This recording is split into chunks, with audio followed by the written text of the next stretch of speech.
Nos alliés américains ont effectivement une posture très très renforcée sur l'Iran. Il y a une phase de tension qui est extrêmement forte au Moyen-Orient.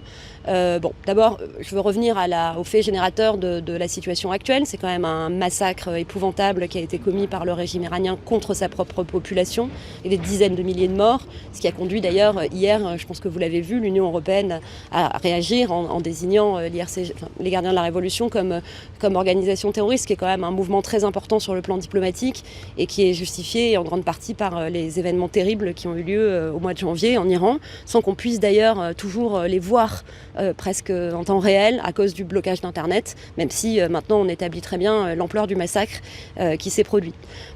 Une fois cela dit, il y a effectivement ces tensions en cours au Moyen-Orient. Nous, on est très vigilants. L'impact pour le ministère des Armées, en tout cas, ce que je peux vous dire, c'est qu'on a évidemment des partenariats dans la région, des forces présentes dans la région, et que donc on les honore pour ce qui concerne nos partenariats, et puis évidemment, nos forces sont très vigilantes pour surveiller la situation et les éventuelles retombées qu'il pourrait y avoir en cas de pic de tension à brève échéance.